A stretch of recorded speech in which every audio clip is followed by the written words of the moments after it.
Thanks for choosing RTM with Mir Fong. As requested by members of parliament from both the government and opposition, the Finance Ministry has released the full list of 101 projects that were awarded through direct negotiations under the Pakatan Harapan PH administration involving 20 ministries. In a statement, Finance Minister Tengku Datuk Sri Zafrul Tengku Abdul Aziz said the revelation is made in support to good governance and transparency in administration. The Transport Ministry received procurement via direct negotiations with the highest value at 4.4 billion ringgit involving 4 projects. The list is followed by the Defence Ministry with 6 projects worth 900 million ringgit, Home Ministry with 8 projects worth 517 million ringgit, as well as Communications and Multimedia Ministry with 12 projects worth 380 million ringgit. Tengku Datuk Sri Zafrul said direct negotiations are allowed based on Section 6 subsection 1 of Financial Procedure Act 1957. However, direct negotiation for tender procurement is against the Pakatan Harapan Manifesto.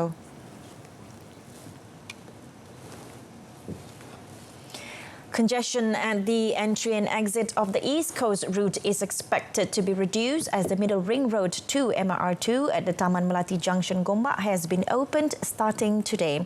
Works Minister Datuk Sri Fadilah Yusof said this will also reduce travelling time for highway users, especially during festive season. Datuk Sri Fadilah said the route will also connect the 2 Terminal Bersepadu Gombak Hub, which will be opened in April 2021. Sudah pasti jalan ini merupakan sasarannya ialah untuk menjadi penghubung dan jalan keluar masuk Kuala Lumpur ke Pantai Timur. Khususnya terminal ini ialah supaya nanti semua the public transport akan terus masuk ke sini dan ianya akan diharapkan mengurangkan kesesakan lalu lintas di Kuala Lumpur. Dan seperti mana juga kalau kita melihat di Tasik Selatan ada terminal bersepadu yang addresskan semua public transport daripada selatan. Yang ini ialah untuk Pantai Timur. Datuk Sri Fadilah said the 106.83 million ringgit upgrading project involved widening the route from 3 to 5 lanes from Taman Melati Junction to Gombak Toll Plaza was carried out with cooperation from the Prime Minister's Department as well as the Works Department. The project that was fully completed on 2nd August 2019 is now in a defect liability period of 2 years until 2nd August 2021. Another 81 individuals were detained for flouting the Recovery Movement Control Order RMCO yesterday. In a statement, Senior Minister Datuk Sri Ismail Sabri Yaakob said of that number, 59 were issued compounds while 22 were remanded.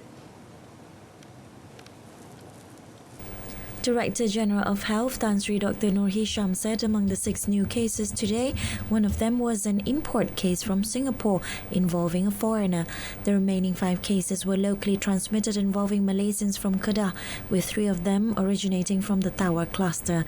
The total number of positive cases from the Tower cluster is 73, of which 4,051 individuals have been tested.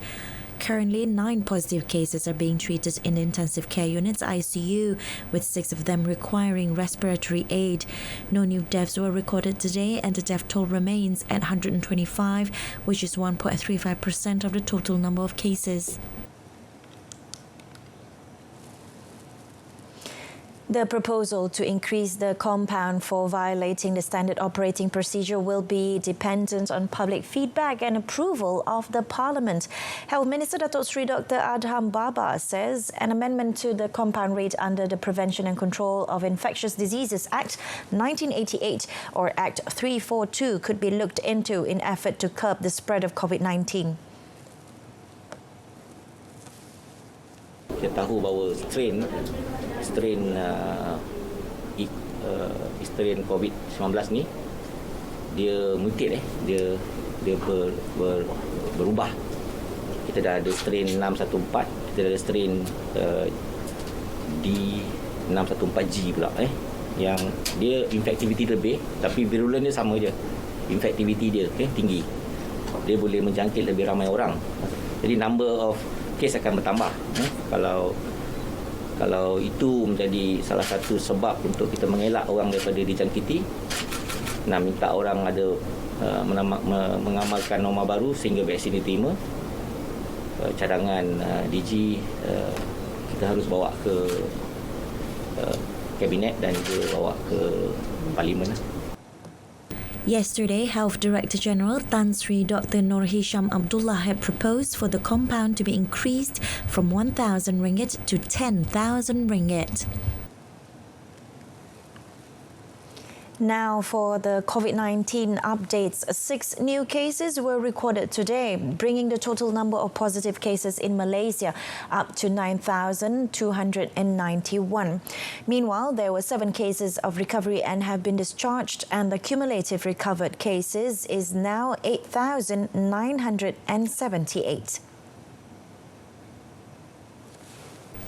Director General of Health Tan Sri Dr. Nur Hisham said among the 6 new cases today, one of them was an import case from Singapore involving a foreigner. The remaining 5 cases were locally transmitted involving Malaysians from Kedah, with 3 of them originating from the Tower cluster. The total number of positive cases from the Tower cluster is 73, of which 4,051 individuals have been tested. Currently, 9 positive cases are being treated in intensive care units ICU, with 6 of them requiring respiratory aid. No new deaths were recorded today, and the death toll remains at 125, which is 1.35% of the total number of cases.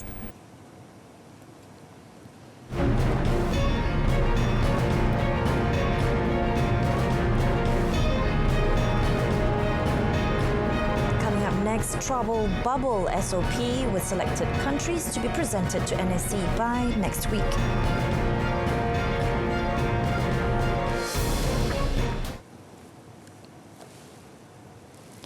The Tourism, Arts and Culture Ministry is finalising the travel SOP for the proposed travel bubble with selected countries before submitting it to the National Security Council, NSC, by next week. Its Minister, Datuk Sri Nancy Shukri, said the ministry, along with the Health and Foreign Ministries, have been engaging with the respective countries' embassies to discuss the concepts of a reciprocal green lane and periodic commuting arrangements. Datuk Sri Nancy said the implementation of the travel bubble has been studied for the last 2 months, and the ministry has identified several countries to be included in the list. We have to define all these travel bubbles that we have been talking about.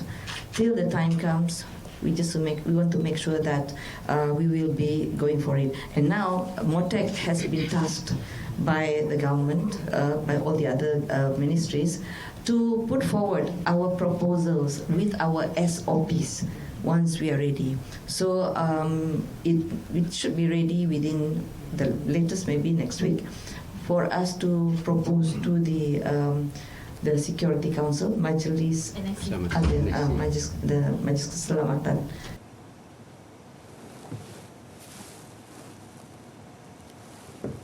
The Kad Prihatin Perak is to be distributed to 20,000 recipients and expected to reach this target by December. Perak State Exco for Women Development and Family and Social Welfare, Datuk Dr. Wan Nurashikin Wan Nordin, said 25.2 million ringgit have been allocated for the benefits provided by the card. Card holders of Kad Perak Prihatin are entitled up to 80 ringgit worth of food ingredient supplies monthly at 188 registered stores and supermarkets. Meanwhile, card holders are also eligible for medical treatment worth 300 ringgit annually at selected panel clinics in Perak. Kalau di Tanjung Malim ini ada 10 lah kedai. Kalau seluruh Perak 188 buah pasaraya dan juga kedai yang berdaftar dan menjadi panel. Di Tanjung Malim ini pula klinik ada 10. Jadi kedai-kedai tadi yang pertama yang inilah pada hari yang kita berada sekarang, Econ Safe, TF, 99, Speedmart yang ada banyak cawangan, ada dalam 6 ya di Tanjung Malim ini. Selain daripada itu, pasaraya Sakan yang baru kita masukkan untuk tahun. She explained this after the CUT program Prihatin Perak awarding ceremony to 50 selected recipients at Slim River, Perak. She also said the Slim State by-election is a platform for the state's Wanita UMNO to double their efforts to reach out to the needy.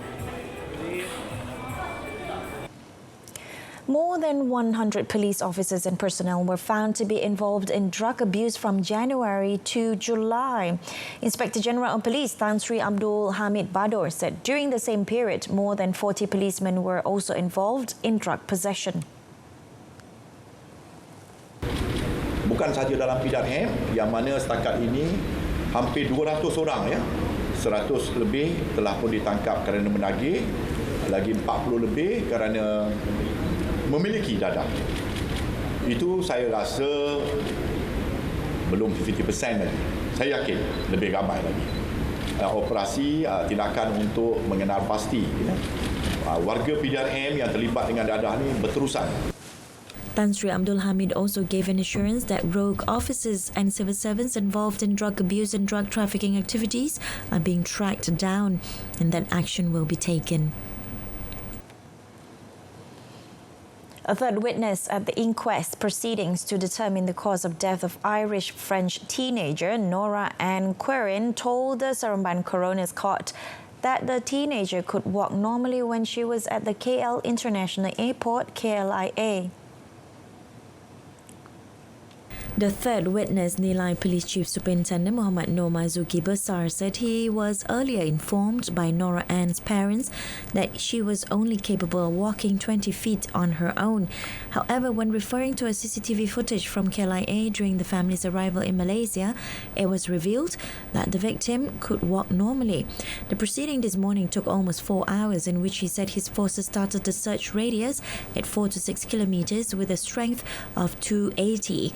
Superintendent Muhammad Noor Marzuki also said he received a call by his superior informing him of the discovery of a naked female's body on the 10th day of search and rescue operations. The proceeding was conducted before Coroner Maimunah Aid and Deputy Prosecutor Muhammad Iskandar Ahmad, who is also the inquest coordinating officer. The proceeding will continue until 4th September with 60 more witnesses to be called to testify. A Thai fishing boat crew member was reported missing and believed to have fallen into the sea while fishing at 19.3 nautical miles southwest of Pulau Song Song near Yan Kedah yesterday evening.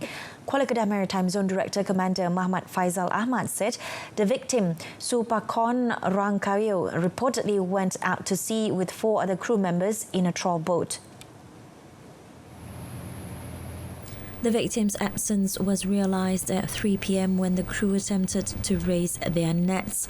Maritime Rescue Subcenter MRSC Langkawi launched a search and rescue SAR operation an hour later, but efforts were fruitless.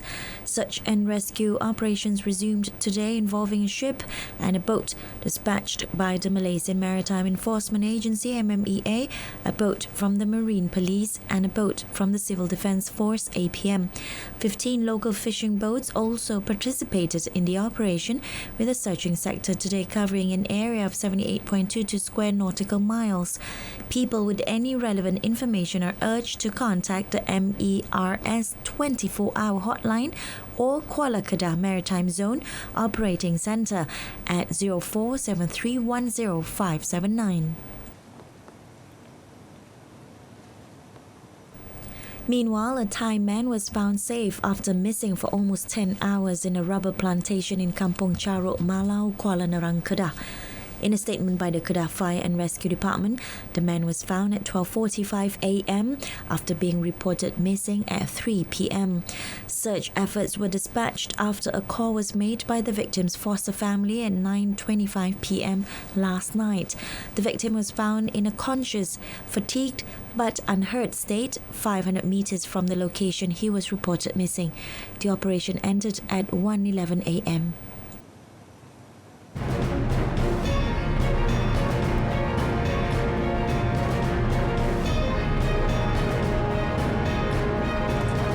Foreign front, and Rogan says Turkey will make no concession in Eastern Mediterranean issue. Details right after this.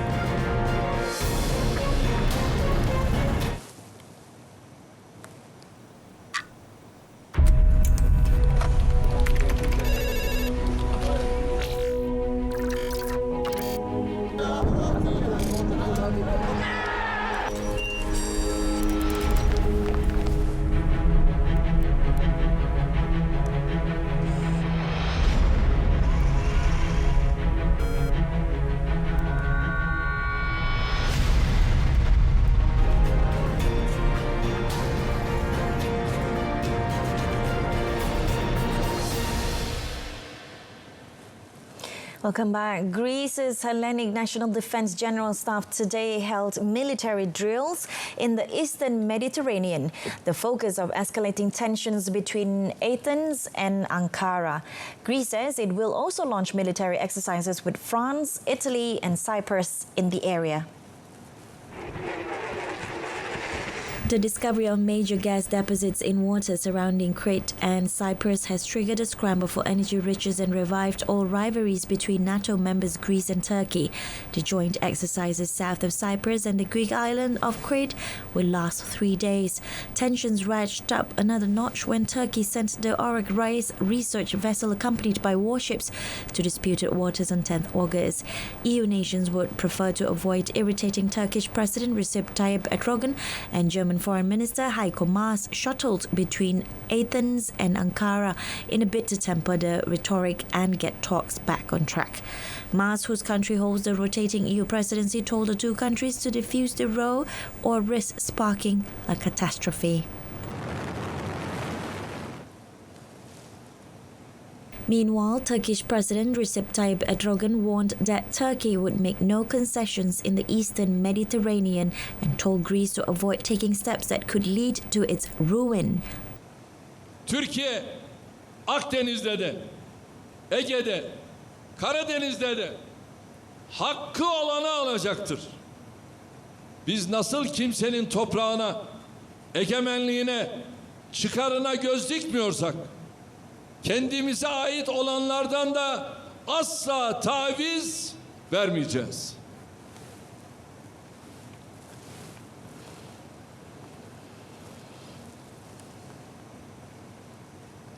Texas and Louisiana residents evacuated flood zones and boarded up windows as Hurricane Laura barreled towards the coastline after earlier causing 25 deaths in the Caribbean. The storm's maximum sustained winds were nearing 150 kilometers per hour, with gusts higher, and forecasters expected to strengthen significantly in the next 24 hours. The U.S. National Hurricane Center (NHC) reported that Laura is expected to be a major hurricane at landfall. It is forecast to reach the Texas or Louisiana coast on Wednesday night. According to the NHC, the storm surges could reach up to 48 kilometers inland from the southwestern Louisiana and southeastern Texas coastlines. Several emergency shelters opened on Tuesday in Texas with health precautions in place to fight the spread of the virus. We had to go because it was going to be a bad storm and it was going to hit. We was going to try to ride it out at the house, but we found out that, it was going to be too bad. My sister Gwen in Lake Charles, my brother Arthur in Lake Charles, and family members, cousins, and everybody stay behind. They're going to fight it out. I'm not going to take a chance. I don't even play with the good Lord. Texas Governor Greg Abbott said Laura could reach Category 4 status, the second highest, adding that high winds were expected to blow through the state's most forested area and there was potential for tornadoes.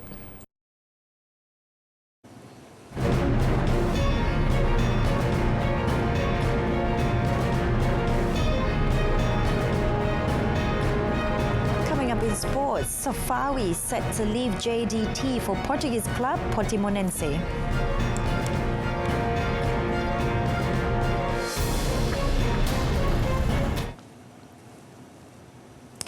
Safawi Rashid looks set for his first move abroad after Johor Darul Ta'zim JDT revealed that talks are ongoing with Portuguese club Portimonense.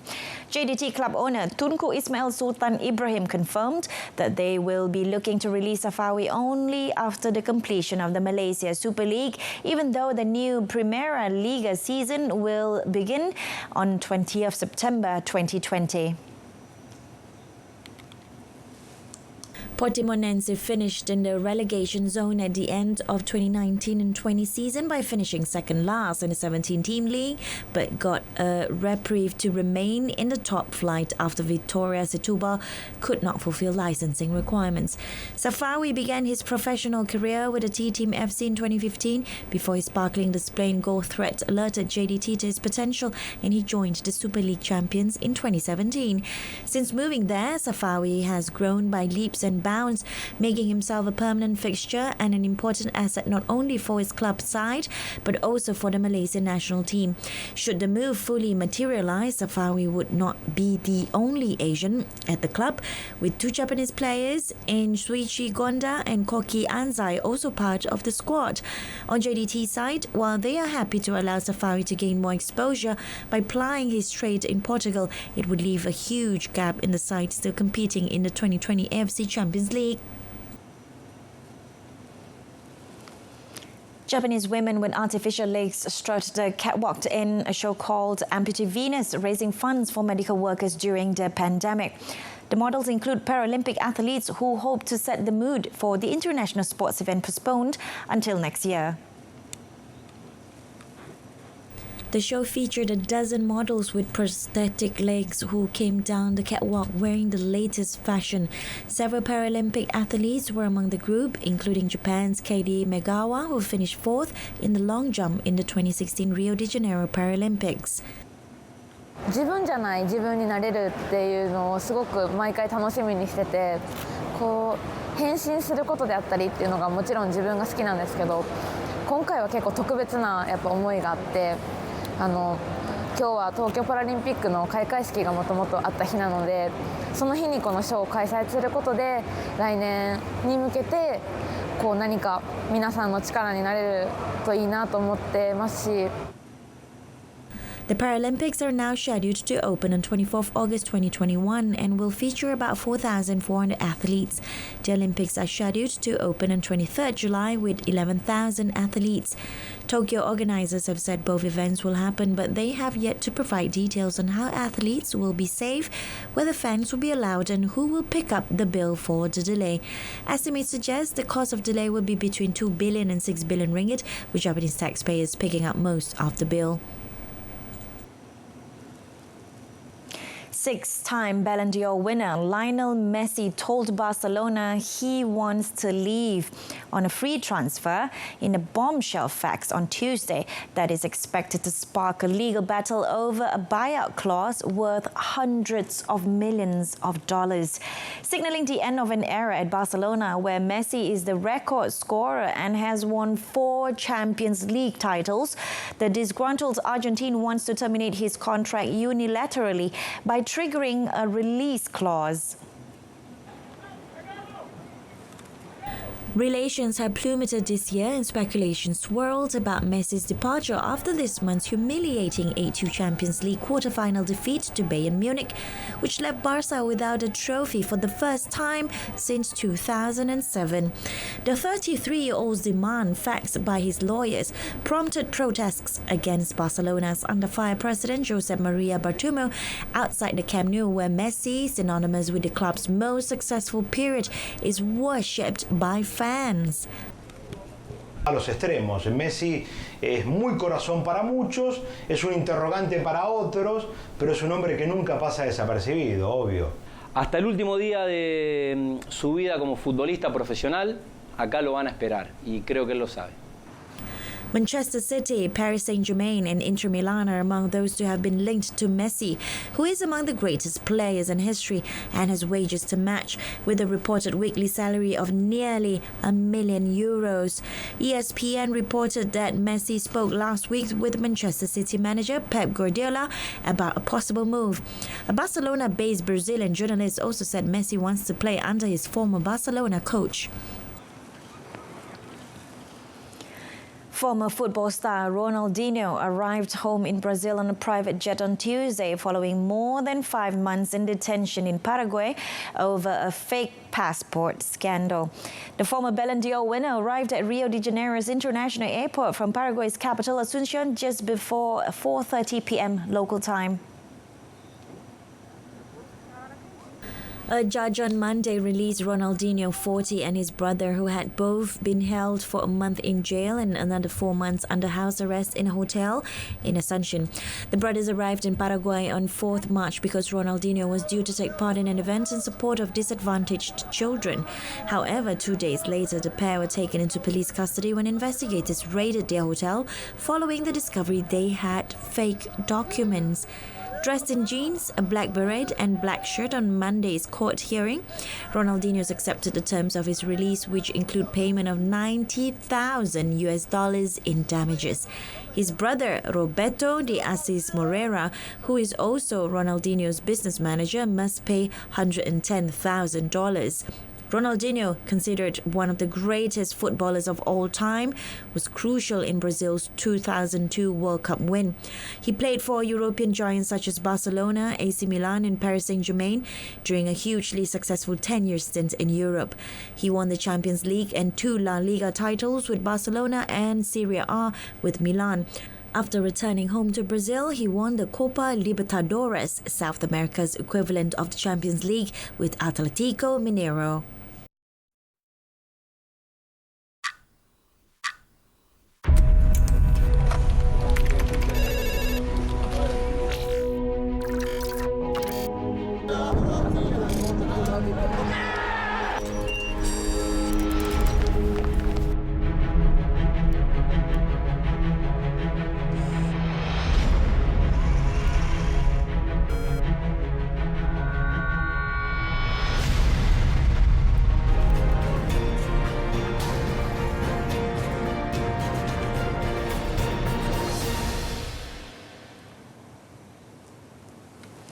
And that concludes this evening's news at 10. In our top story, MOF reveals list of 101 direct deals under Pakatan Harapan involving 20 ministries. Join us again for more updates at 12:30 tomorrow afternoon. I'm Renee Fong. Thanks for watching. Good night.